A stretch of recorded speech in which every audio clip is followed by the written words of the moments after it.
അപ്പോൾ എൻ്റെ ഭായി നമ്മളെ ഇന്നാല് നിങ്ങളുടെ ഡസ്റ്ററിലൊരു ചെറിയൊരു റൈഡും ഇതിൻ്റെ കുറച്ച് വിശേഷങ്ങളൊക്കെ അങ്ങോട്ടായാലോ ഒന്ന്. തീർച്ചയായിട്ടും. നൈസ് മോർണിംഗ് അല്ലേ? നല്ലൊരു മോർണിംഗ്. ആ ഡേറ്റിൽ വന്നിട്ട് ഓരോ മോർണിംഗുകളും വ്യത്യസ്തമാണ്.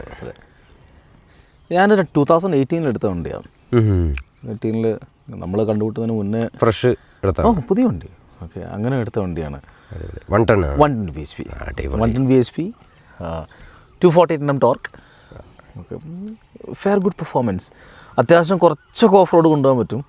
നല്ലോണം കൊണ്ട് അത്യാവശ്യം നല്ലോണം ടയർ കാര്യങ്ങളുണ്ടെന്നുണ്ടെങ്കിൽ നമുക്കത് പിന്നെ ഈ മഡുള്ള അങ്ങനത്തെ സ്ഥലത്തൊക്കെ കൊണ്ടുപോകാൻ വേണ്ടി കുറച്ച് ബുദ്ധിമുട്ടാണ്. അത് പറഞ്ഞാൽ അതിനനുസരിച്ചുള്ള ടയർ ഉണ്ടെന്നുണ്ടെങ്കിൽ സ്പെഷ്യൽ എഡീഷനാണ്. ഇത് സാൻഡ് സ്റ്റോം എന്ന് പറയുന്ന എഡീഷനാണ്, ലിമിറ്റഡ് എഡീഷൻ വണ്ടി. അതായത് ഡസ്റ്ററിന് ശരിക്കും 110 BHP RXZ എന്ന് പറഞ്ഞ ട്രിമ്മിൽ മാത്രമേ ഇറങ്ങുന്നുള്ളൂ, ഫുൾ ഓപ്ഷൻ വണ്ടിക്ക് മാത്രം. അപ്പോൾ ഈ ഒരു വേരിയൻ്റ് എന്ന് പറഞ്ഞിട്ടുണ്ടെങ്കിൽ RXSൽ 110 BHP ആക്കിയിട്ട് അങ്ങനെ ഇറക്കിയ വണ്ടിയാണ്. എങ്ങനെ നിങ്ങൾ ഇതിലേക്ക് പറഞ്ഞ പോലെ എത്തിപ്പെട്ടു? കാരണം 85 ഉണ്ട്, പല ഇതുണ്ട്, പിന്നെ ഡസ്റ്ററിലേക്ക് എത്തിപ്പെട്ടത് എങ്ങനെയാണ്? ഞാൻ സത്യം പറഞ്ഞൊരു ഡൈഹാർഡ് ഫിയറ്റ് ഫാനാണ്. അപ്പോൾ എനിക്ക് ഇതിന് മുന്നേ 3 ഫിയറ്റ്സ് ഉണ്ടായിരുന്നു. ഒരു ഒരു പാലി 1.2, പാലി 1.6 ഇപ്പോൾ ഉണ്ട്, റെസ്റ്റോർ ചെയ്തുകൊണ്ടിരിക്കുക. അപ്പോൾ അവിടുന്ന് പിന്നെ അപ്ഗ്രേഡ് ചെയ്യണമെന്ന് തോന്നി. അപ്പോൾ തോന്നിയിട്ട് ഞാൻ പിന്നെ ചെറിയ വണ്ടികൾ ആദ്യം പോയി ട്രൈ നോക്കി, ചെറിയ ഹാച്ച് ബാക്കുകൾ കാറൊക്കെ ട്രൈ നോക്കി. പിന്നെ വിചാരിച്ചു നമുക്കൊരു ചെറിയൊരു SUV-ലേക്ക് നോക്കാമെന്ന് വിചാരിച്ചു. സോ അതിന് റെനോ ഷോറൂം പോയപ്പോഴത്തേക്ക് ഒരു 85 BHP വണ്ടിയാണ് ടെസ്റ്റ് ഡ്രൈവിനുള്ളത്. So I spoke to the guy. ഞാൻ അടുത്ത് വണ്ടി ജസ്റ്റ് ഒന്ന് ഓടിച്ച് നോക്കി, സെയിം തിങ്. ഓക്കെ, 110 മാറി 85 ആകുമ്പോൾ വ്യത്യാസം മാത്രമേ ഉള്ളൂ. അപ്പോൾ ഞാൻ പറഞ്ഞു ഇതുപോലെ എന്നെ ഇവിടുന്ന് നിസാനിന്ന് ചെറിയ ഓഫ് റോഡ് ഉണ്ടായിരുന്നു. അപ്പോൾ എവിടെയാണ് കൊണ്ടുപോയെന്ന് വെച്ചു. ഞാൻ പറഞ്ഞു ആ ട്രാക്കിൽ കുറച്ച് പോയിട്ടുണ്ട്, എന്നാ പോവാന്ന് പറഞ്ഞിട്ട് വിളിച്ചിട്ട് പനങ്ങാട് റേസ് ട്രാക്കിൽ കൊണ്ടുപോയി. പനങ്ങാട് മറ്റേ 2 വീലറിൻ്റെ മഡ് റേസ് ഒക്കെ നടക്കുന്ന സ്ഥലമുണ്ട്, ഓഫ് റോഡ് പോലത്തെ. അതിൽ പോയിട്ട് പിന്നെ I was with my family. വണ്ടി ഓടിച്ചു പോയി, ഒരു വലിയ കുഴി ഉണ്ടായി. ഓക്കെ, അപ്പോൾ ഞാനിങ്ങനെ ശങ്കിച്ചേക്കുക, ഇറക്കണോ വേണ്ടോ? സാർ ഇറക്കിയോ, ഞാൻ ഓടിക്കണോ? പറഞ്ഞല്ല, ഞാൻ ഇറക്കിക്കോളാം പറഞ്ഞ് വണ്ടി ഇറക്കി. ബാക്കിലെ wheel is on the air. ഇങ്ങനെ നിൽക്കുകയാണ് വണ്ടി. കാല് കൊടുത്തോ എന്ന് പറഞ്ഞ് കാല് കൊടുത്തപ്പോൾ കൂളായി കയറി വന്നു പോയി. ഞാൻ പറഞ്ഞു എനിക്ക് ഒന്നുകൂടെ വരണം എന്ന് പറഞ്ഞു. ആയിക്കോട്ടെ, ഒന്നുകൂടെ 85 BHP. അപ്പോൾ ഒന്നുകൂടെ എടുത്ത് വന്നിട്ട് വീണ്ടും ചെയ്തപ്പോഴത്തേക്കും എനിക്ക് ഭയങ്കര സന്തോഷമായി. അപ്പോൾ തന്നെ ബുക്ക് ചെയ്തു വണ്ടി. ബുക്ക് ചെയ്തപ്പോൾ അന്ന് 85 BHP ബുക്ക് ചെയ്തിട്ട് പിന്നെ അപ്പോൾ ഈ പറഞ്ഞ ബഡ്ജറ്റ് കാര്യങ്ങളൊക്കെ ശരിയാണല്ലോ. അപ്പോൾ കുറച്ച് നാൾ വെയിറ്റ് ചെയ്തിട്ട് ഒരു I think I waited for 3-4 months. Okay, വണ്ടി കിട്ടാനുള്ള താമസമല്ല, നമ്മുടെ ഫിനാൻസും ഇത് പിന്നെ വൈഫിൻ്റെ പേരിലാണ് വണ്ടിയുള്ളത്. SB. അപ്പം പിന്നെ ടെറാനോയും 110 പിന്നെ ഡസ്റ്റർ 110 ആയിട്ട് പ്രൈസിലും ഫീച്ചേഴ്സിലൊക്കെ എങ്ങനെയൊക്കെയാണ്? ഭയങ്കര വ്യത്യാസമുണ്ട്. ടെറാനോ കൂടുതലാണ്. Terrano I think it is over priced. കാരണം ഇവരാണ് അവർക്ക് കൊടുക്കുന്നത്. എന്നിട്ട് പിന്നെ അവർ ഇന്റീരിയർ കുറച്ചൊരു മാറ്റം, അണ്ടർസ്റ്റാൻഡിങ് ആണ്, ഒരു ടേമാണ്. അവർ ആദ്യം ഇറക്കുന്ന വണ്ടിക്ക് രണ്ടാമതാണ് ഒരു ബ്രാൻഡ് പിന്നെ നിസാനും റെനോയും ആദ്യം ഏതാ വണ്ടി ഇറക്കണത് അവരെക്കാട്ട് കൂടിയ പ്രൈസിന് സെയിം വേരിയൻ്റ് അടുത്ത ഇവർക്ക് ഇറക്കാൻ പറ്റും. അങ്ങനോട്ട് ഇതിലാണുള്ളത്. അതുകൊണ്ടാണ് ടെറാനോക്ക് വില കൂടിയത്. അല്ല, പിന്നെ ഒരു 3 മാസം വെയിറ്റ് ചെയ്ത് കഴിഞ്ഞപ്പോഴത്തേക്ക് പിന്നെ എന്തായി, പെട്ടെന്ന് ഷീ ഗോട്ട് പ്രൊമോട്ടഡ്. പിന്നെ ഇതിൻ്റെ ലിമിറ്റ് കൂടി, ലോണിൻ്റെ ഒക്കെ ലിമിറ്റ് കൂടി. ഷോറൂമിൽ നിന്ന് കോൾ വന്നു, സാർ ലാസ്റ്റ് വണ്ടിയുണ്ട്, ഓക്കെ, പിന്നെ ഇതാണെന്ന് എടുക്കാൻ ഇപ്പോഴും താല്പര്യമുണ്ടോയെന്ന് ചോദിച്ചു. ഞാൻ പറഞ്ഞു അയ്യോ എനിക്ക് 110 ആണെന്ന് പറഞ്ഞു. ഞാൻ പറഞ്ഞു 110 ബഡ്ജറ്റൊന്നുമില്ല, 85 ആണെന്ന് നോക്കാമെന്ന് പറഞ്ഞു. അല്ല, അന്ന് 85 പറഞ്ഞ പ്രൈസില്ലേ, ആ പ്രൈസിന് 110 തരാമെന്ന് പറഞ്ഞു. പിന്നെ വല്ലതും നോക്കണോ? അതായത് അന്ന് പറഞ്ഞത് ഈ വണ്ടിക്ക് 13.75 lakhs വല്ലതും മറ്റായിരുന്നു. ഇതിന് ദെൻ ഹീ സെഡ് ഓക്കെ നമുക്ക് 11 lakhsന് 85 BHPയുടെ പ്രൈസിന് നമുക്ക് വണ്ടി ഇറക്കാമെന്ന് പറഞ്ഞു. പിന്നെ ഒന്നും നോക്കില്ല, പിന്നെ എല്ലാം വളരെ വേഗം. അതും 2-3 ഡേയ്സിനകത്ത് തന്നെ ലോണ് ശരിയായി, പോയി വണ്ടി ഇറക്കി, അങ്ങനെ കയ്യിലെത്തി. എത്ര കിലോമീറ്റർ ഓടി? 1,05,000. നല്ല ഓട്ടമുണ്ട്. നമ്മൾ തന്നെ ഒരു ഡ്രൈവ് 10-700 കിലോമീറ്റർ നമ്മൾ കൂളായി ഓടിച്ചൊന്നുമില്ല. ഒരു അതായത് കോവിഡിൻ്റെ ടൈമിലാണ് ഒന്ന് പിന്നെ ഇത് ഓട്ടം കുറഞ്ഞത്. അതിന് മുന്നേ സ്ഥിരം I use to go to office every day in my car only.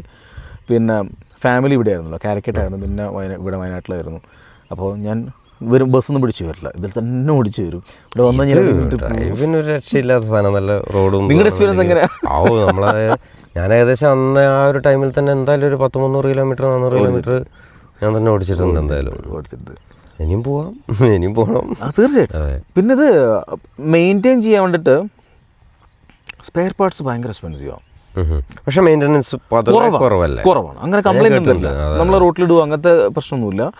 പിന്നെ പക്ഷെ എന്തെങ്കിലും സ്പെയർ പാർട്സ് മേടിക്കേണ്ടി വന്നു കഴിഞ്ഞാൽ നല്ല expensive. You can even compare this with BMW 320D spare parts. എനിക്കൊരു ഇഞ്ചക്ടർ പോയിട്ട് എനിക്ക് 2020 തോന്നുന്നു ഒരു ഇഞ്ചക്ടർ ഫെയിലായി. അപ്പോൾ അത് എന്നെ വഴി കടത്തിയിട്ടില്ല. അപ്പോൾ ഞാൻ കാലിക്കറ്റിൽ നിന്ന് ഡ്രൈവ് ചെയ്ത് വന്നിട്ട് വീട്ടിലേക്ക് വരുന്ന വഴിക്കാണ് ഷെഡ് ചെയ്യാൻ തുടങ്ങിയ എഞ്ചിൻ. അപ്പോൾ എനിക്ക് മനസ്സിലായി പ്രശ്നം ഉണ്ട്, ഇഞ്ചക്ടറിൻ്റെ സൈനും കാണിച്ചു. അപ്പോൾ ഇതൊക്കെ ഷോറൂം സർവീസ്ഡാണ് വണ്ടി കംപ്ലീറ്റ്ലി. ഇറ്റ് കോസ്റ്റഡ് അറൗണ്ട് 34,000 ഒറ്റ ഇഞ്ചക്ടർ മാറ്റിയപ്പോൾ. അതൊന്നും വാറണ്ടിയിൽ വരുമില്ല. വാറണ്ടി പീരീഡ് അപ്പോഴത്തേക്ക് കഴിഞ്ഞു. 2 ഇയർ വാറണ്ടി ആയിരുന്നു. എക്സ്റ്റൻഡ് ഞാൻ എടുത്തിട്ടുണ്ടായിരുന്നു അൺഫോർച്ചുനേറ്റ്ലി. പിന്നെ അങ്ങനെ അപ്പോൾ സ്പെയർസ് മേടിക്കാൻ പോയി കഴിഞ്ഞാൽ കോസ്റ്റ്ലിയാണ്. പക്ഷെ പൊതുവേ ഇതിനൊക്കെ മെയിൻ്റനൻസ് കുറവാണ്. നമ്മൾ ഷോറൂം സർവീസ് ചെയ്യാൻ തന്നെയും ഒരു അറൗണ്ട് 10,000 അതിൽ സർവീസ് കോസ്റ്റ് നിൽക്കും. പിന്നെ നോർമൽ പിന്നെ നമ്മൾ മര്യാദ ഓടിക്കുകയാണെന്നുണ്ടെങ്കിൽ ഒരു 18-19 നമുക്ക് മൈലേജ് കിട്ടും. പിന്നെ നമ്മൾ ഇപ്പോൾ ഡിഫറെൻറ്റ് റൈഡ്സ് നമ്മുടെ ഡ്രൈവിംഗ് സ്റ്റൈലൊക്കെ വെച്ച് നോക്കുമ്പോഴത്തേക്ക് 16-17 അങ്ങനെ എന്തായാലും നമുക്കൊരു 16-17 അത് എന്തായാലും ഉറപ്പിക്കാം. 16-17 കിട്ടും. നല്ല കുത്ത് ചുരമൊക്കെ കയറി വരുവാണെന്നുണ്ടെങ്കിൽ 15, അതിലൊന്നും താഴെ പോവില്ല. അപ്പോൾ നമ്മൾ ടാർഗറ്റ് കമ്പയർ ചെയ്യുകയാണെന്നുണ്ടെങ്കിൽ ഡബിൾ രണ്ട് കാറ്റഗറിയാണ്. ഒരു Thar is pucca off road. ഇത് നമുക്കൊരു ഇതൊരു ശരിക്കും പറഞ്ഞ ഒരു സെഡാൻ്റെ സുഖമുണ്ട് യാത്ര ചെയ്യുമ്പോൾ. എന്നൊരു SUV-ന്റെ പർപ്പസും നടക്കുന്നത് ചെറുതായിട്ട്, വലിയതൊന്നുമല്ല, ചെറുതായിട്ടൊക്കെ നമുക്ക് ടച്ച് ചെയ്ത് നോക്കാം. നമുക്ക് കുറച്ച് ട്രെയിൽസ് ഉണ്ടല്ലോ, നമുക്ക് എന്താണ് അതിന്റെ കേപ്പബിലിറ്റി നമുക്ക് ടച്ച് ചെയ്ത് നോക്കാമല്ലോ. നമ്മൾ മറ്റേത് ഓൺ റോഡ് മാത്രമാണല്ലോ നമ്മളന്ന് അത്രയും ലോങ് പോയിരുന്നത്. അന്നാണ് ഞാൻ ശരിക്കും ഇത് ഓടിക്കുന്നത് അല്ലേ? അതെ, നിങ്ങൾ അതിന് മുന്നേ നമ്മൾ ചെറിയൊരു ഡ്രൈവൊക്കെ പോയിട്ടില്ല. പക്ഷെ അന്നാണ് നിങ്ങൾ അത്ര ലോങ്. ഇന്ന് നമുക്ക് എന്നാൽ ഇതിലൊക്കെ ഒന്ന് ഇങ്ങനെ അങ്ങോട്ട് പോയി ഇറങ്ങി നോക്കാം. നമുക്ക് കുറച്ച് ട്രെയിൽസ് ഒക്കെ പിടിച്ചിട്ടേ എങ്ങനെയുണ്ട് സംഭവം. എന്നാൽ ഞാൻ എടുത്താലോ? നിങ്ങൾ ഓടിക്കും. പിന്നെ അല്ല പിന്നെ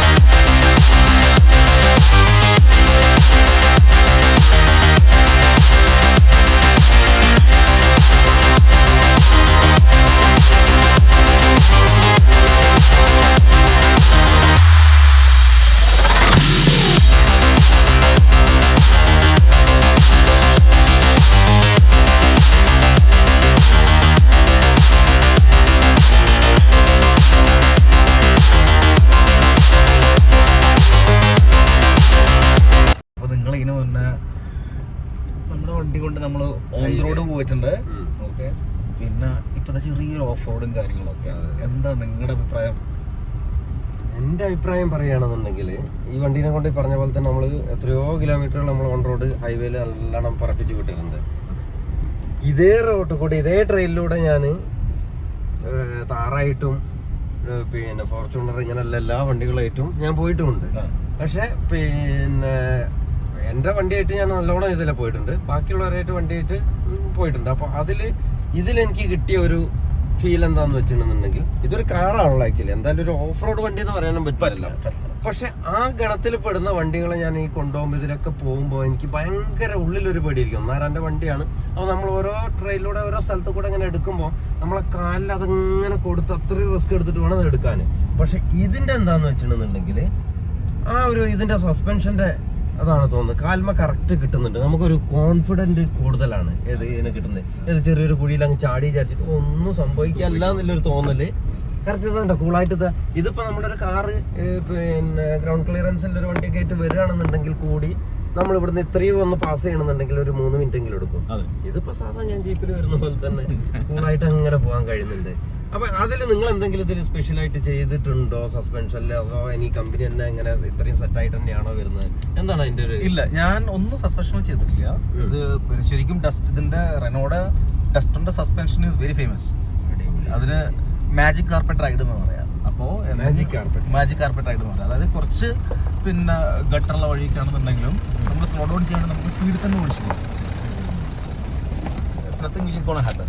ചില കൊറിയൻ വണ്ടികളെ പോലെ അതൊക്കെ വെച്ചിട്ടുണ്ടെങ്കിൽ ഭയങ്കര സോഫ്റ്റ് ആയിരിക്കും suspension. Tuned only for comfort. റോഡിലും അതേപോലെ തന്നെ ഓഫ് റോഡിലും ഓൺ ദ റോഡിലും ഒരുപോലെ ഒരു കാറായിട്ട് തന്നെ നമുക്ക് എന്താക്കാൻ പറ്റുന്നുണ്ട്. ഒരു സെഡാന്റെ യാത്രാസുഖവും ഒരു SUV-യുടെ പർപ്പസും നമുക്ക് നടക്കുന്നുണ്ട്. അത് പിന്നെ ഒരു സ്ലഡ്ജ് ഉള്ളതോ അല്ലെങ്കിൽ ചളി ഉള്ളതോ സ്ഥലത്തോടെ ഇതൊന്നും പോകാൻ വേണ്ടിയിട്ട് പറ്റില്ല. ഇത് 4x4 അല്ല, 4x4 വേരിയന്റ് ഉണ്ട് ഡസ്റ്ററിന്റെ. അപ്പൊ അങ്ങനത്തെ സ്ഥലത്ത് പോയിട്ടുണ്ടെങ്കിൽ നമ്മൾ ചിലപ്പോൾ കുടുങ്ങിപ്പോകും. പക്ഷെ ഡ്രൈ ആയിട്ടുള്ള സർഫസിൽ ഒരുമാതിരിപ്പെട്ട കുത്തുകയറ്റോ ഗട്ടറോ ഓഫ് റോഡോ എന്ത് വേണമെങ്കിൽ നമുക്ക് ക്ലീൻ ആയിട്ട് താണ്ടാൻ പറ്റും. എന്തായാലും ആ ഒരു കോൺഫിഡൻസ് എന്തായാലും കിട്ടും. പിന്നെ take some good speeds really quick. പെട്ടെന്ന് സ്പീഡ് എടുക്കാൻ പറ്റും. ത്രോട്ടിൽ കൊടുത്തിട്ടുണ്ടെങ്കിൽ നമ്മളന്ന് പോയ ഡ്രൈവിന് ഓർമ്മയില്ലേ,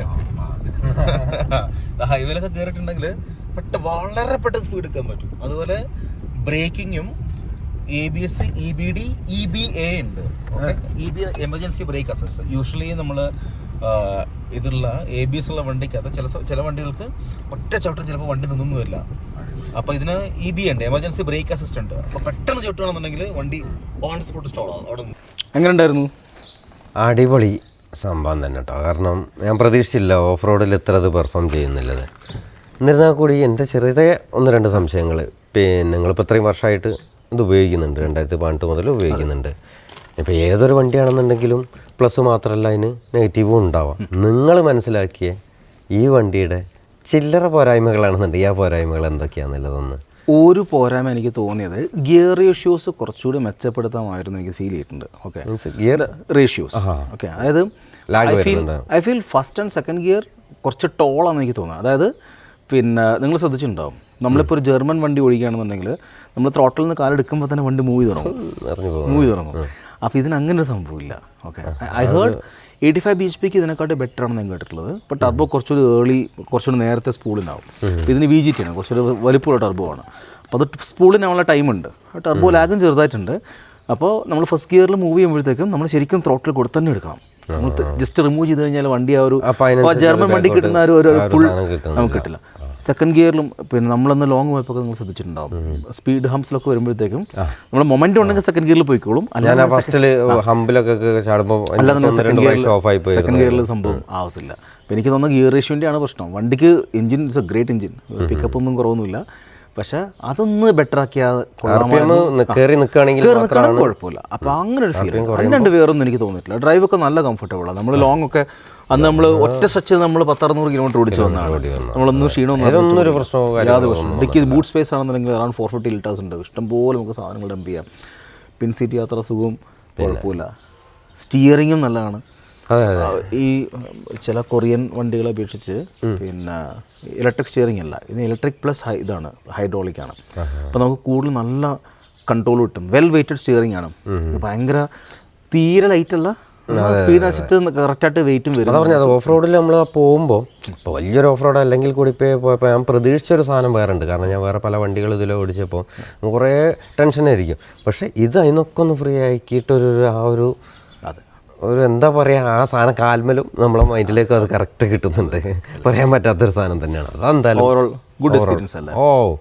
ആ കാര്യത്തിൽ ഗുഡ് ചോയ്സ് അല്ലേ? ഗുഡ് ചോയ്സ് തന്നെയാണ്. കാരണം ഒരു ഫാമിലി വെഹിക്കിളായിട്ട് ഉപയോഗിക്കാം, പിന്നെ സെഡാനായിട്ട് കൊണ്ടുനടക്കുന്ന പോലെ കൊണ്ടുനടക്കാം, നല്ലൊരു SUV-ൻ്റെ കാര്യങ്ങളൊന്നും അവരെല്ലാം ഒത്തിണങ്ങിയ ഒരു സാധനം തന്നെ ഡസ്റ്റർ 1. Thank you. ഓക്കെ.